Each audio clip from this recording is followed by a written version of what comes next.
বছর ঘুরে ঈদ আসে, আর ঈদের জন্য যেমন সারা বছর আমরা অপেক্ষা করি, ঠিক তেমনই আমার মেয়ের বার্থডের জন্য আমরা সারা বছর এমনই অপেক্ষা করি। আসসালামু আলাইকুম এভরিওয়ান, সবাই কেমন আছেন? আশা করি সবাই ভালো আছেন। আলহামদুলিল্লাহ, আমরাও সবাই ভালো আছি। তারপরেই তো সারা বছরই তো মনে করেন বাসায় একটা রান্না বাড়া বা খাওয়া দাওয়া সব কিছুই হয়, যদিও আমরা একটু ঘুরতে যাওয়াটা বেশি পছন্দ করি।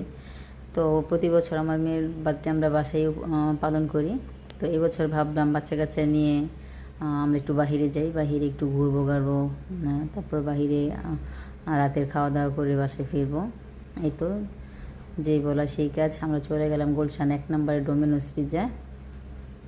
তো ওখানে যে বাচ্চা কাচ্চা দেখেন, সব বাচ্চা পার্টি নিয়ে আমরা চলে গেলাম। তো ওদেরকে নিয়ে আমরা পিৎজা খাবো, একটু মজা করবে, সব কিছু মিলায় আর কি চলে গেলাম।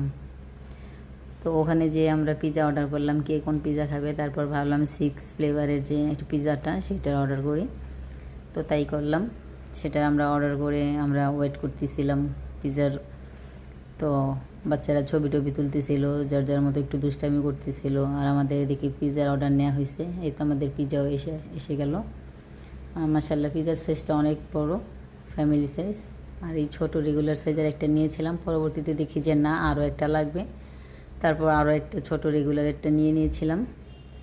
তারপরে যার যার মতো যে ফ্লেভারের স্লাইসটা পছন্দ করে সেভাবে শুরু করলো খাওয়া।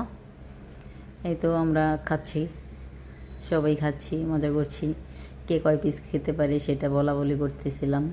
তো সেইভাবেই বাচ্চা কাচ্চা মোটামুটি মজা করতেছিল। এই তো আমাদের কোকো চলে আসছে।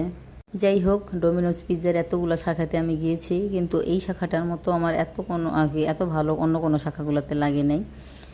এই তো আমরা আবার ফিরছি বাড়ির উদ্দেশ্যে।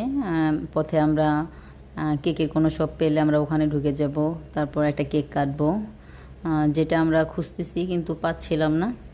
তারপর ভাবলাম নতুন বাজারে এসে একটা কেক কাটবো। তারপর আমরা রিক্সা নিয়েছি যে চলতেছি বাড়ির উদ্দেশ্যে। খুব মজা হয়েছে আর কি, এখানে খুবই মজা হয়েছে। এই তো আমরা আলেরা বেনে চলে আসছি, এখান থেকে একটা ছোটো মোটো সাইজের একটা কেক নিয়েছি। কেক নিয়েই তো হ্যাপি বার্থডে তথাপি, আমার মেয়ের নাম তথাপি। আপনারা সবাই আমার মেয়ের জন্য দোয়া করবেন। তারপরেই তো কেক কাটার উদ্দেশ্য চলতেছে, আমরা কেক কেটে বাসায় চলে আসবো। বাচ্চা কাচ্চা কেক কাটার প্রিপারেশন নিছে। তারপরেই তো কেক কাটা শুরু হয়ে গেছে সবাই। তারপর কেক কাটার পর একটু মুখের মধ্যে মনে করেন ক্রিম ট্রিম মাখায় নিল, আর কেক কাটা শেষ করে আমরা বাসার উদ্দেশ্যে আবার রওনা দিব। সবাই ভালো থাকবেন, আজকে ব্লগটা এতটুকুই। সবাই সাথেই থাকুন, ভালো থাকুন।